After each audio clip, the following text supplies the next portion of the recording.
Hey everybody, 8-Bit Josh here, and welcome back to Aurora Zoo. And I know it's been a minute since the last episode. If you haven't really been to the channel in the last couple weeks, I actually did a couple Roller Coaster Tycoon 3 videos because Frontier was kind enough to give me some keys to check out for the PC and Switch version. So if you're interested in checking those out, make sure you after you watch this, go check out those videos. But we're finally back in Aurora Zoo, and we're actually looking at the Pygmy hippos now. And yeah, it actually it took a while. One of the reasons, besides the Roller Coaster Tycoon videos, that it's been a minute since the last Aurora Zoo episode is because, well, really, this building took a long time to complete, and I didn't want to like show half the building or a partially, put together building. I wanted to be able to show you guys the completed building, and it really is, it's quite massive. It is a hippo building, but it's we have both types of hippos. So we have the Pygmy hippos, obviously, which you see here, but we also have the regular, normal, gigantic-sized hippos. And this guy, since he's about to head off to sleep, I think we'll go ahead and check out the habitat itself. But yeah, so obviously, everything is going to be indoors because that's just what we're doing in this zoo, being that it's a frigid, cold Arctic zoo. And yeah, so this is the Pygmy hippo habitat, and the Pygmy hippos are different from the other hippos in that they like lots of like plants and foliage and things like that. So it's a lot more I don't know if I want to say jungly, but just like a lot more trees and plants everywhere. It's also a lot smaller. They don't require that much space. And it turned out pretty cool. I like the, we have like a little rock area here that they can come up onto. They have like a little feeder enrichment there. I also took the, another enrichment item, which is kind of like the, I'll show you which one it is. I'm sure you know, but in case you don't, it is this guy, the Waterfall. Yeah, here. But it's this guy. So I just took it and like sunk it down into the rocks, and I think it's a pretty cool effect. They actually do walk through it, and I like how it's kind of like just a little cave thing. And then they have like their little, it's kind of like just a little lean-to shelter. It's not really like anything. Oh, it's dinner time. Look at them run. Look at them run. But yeah, it's a fairly simple habitat for the most part. There's not like, it's not anything too crazy.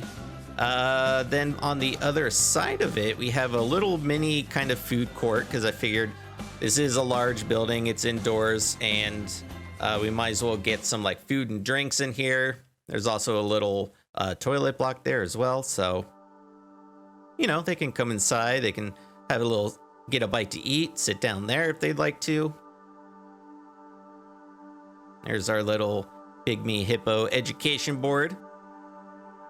I also like the kind of like little retaining wall here. I don't know why I like that so much. I just think it's really kind of fitting, looks really good. And then finally, you can head on over here, which is a much bigger room. And this is where the regular sized hippos are. And if you're familiar with them, they require lots of space. They need lots of land and lots of water. Almost exactly the same amount of land. They need the same amount of land as they do water. So quite a lot of water here. And I'm pretty happy with this like little rock bridge because they can actually go over top of it. I figured I wanted a way for the hippos to get like closer to the guests, because the guests come over here, and I was like, well, this is all water right in front of them, so like the only thing they do is they'd be able to see them like way back there. I was like, it's kind of far away. So I did this little rock bridge thing, and it's pretty cool because they actually do go up here. They use like the little rubbing post and the feeder and stuff. But they can swim under here. There's enough room that they can swim under the little rock bridge thing. And then I really like this little area down here. I don't know why I like it so much. I just think it turned out really, really cool. This like little just kind of underwater viewing area. I guess can come down here and watch the hippos swim around, or kind of walk along the bottom, because that's really what they do. But it's a nice little area, and it worked out nicely to be able to have it like directly under like kind of the main path there, so it all kind of just blends together. It looks really nice. I did another kind of like another glass roof because, again, I think it helps make it feel, even though this is like a really large giant room, it makes it feel more open and like not really as enclosed. So I think that's just like kind of super helpful. And we also have, we've been joking about this on streams, like this super creepy long hallway. So this is the staff area behind here. So we have like the power generator and a water filter. And this is where the staff can come, and they have all their necessary buildings and stuff to take care of the hippos. These guys they're purely for taking care of the hippos. There's no, it's actually kind of, I just actually realized it. There's no way for the staff to like leave the building. I mean, the way the game works, they don't ever have to. But like, if you were to think like real life, like they're just kind of trapped. It's kind of funny. I just thought of that. But if we go outside, we can see exactly just how massive this building is. Just it's so big.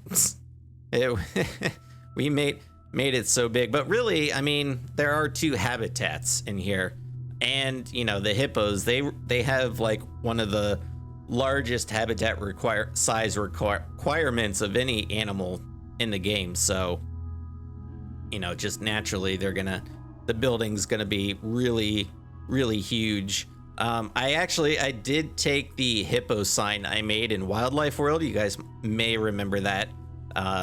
I just copied that and put that out here because I was like, you know what? It's simple enough sign. It'll work. Also, I never realized, like, look at that hippo giving us the side eye. He looks like super smug.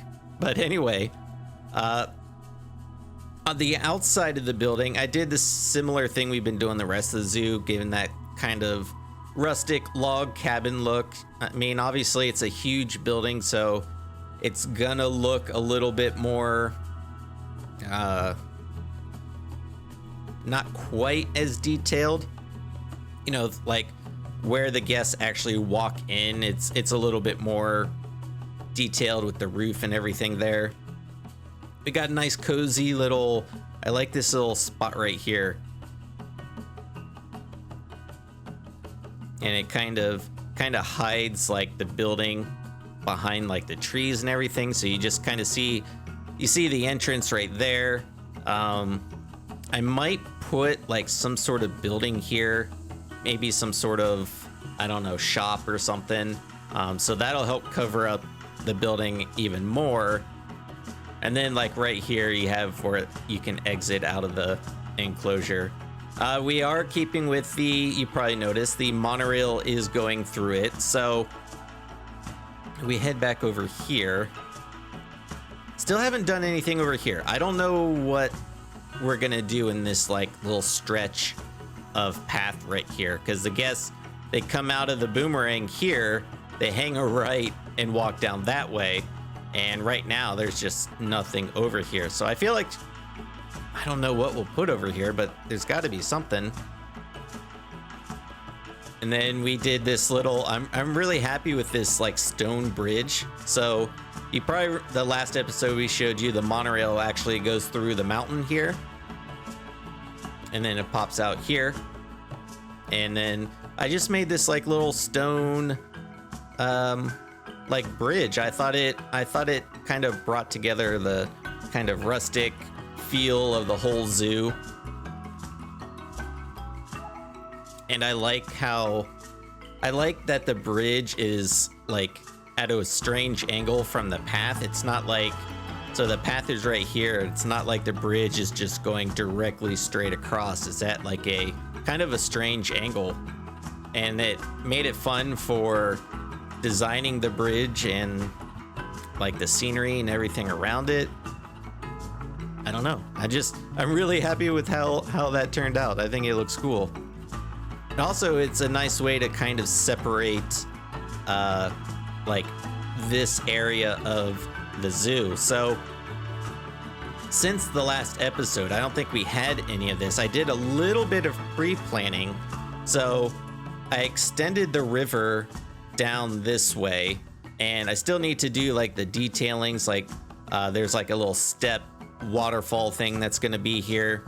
And I figured this will kind of give us an idea of where the zoo is going to go next. So like over here can be an area, and then like this here could be an area as well.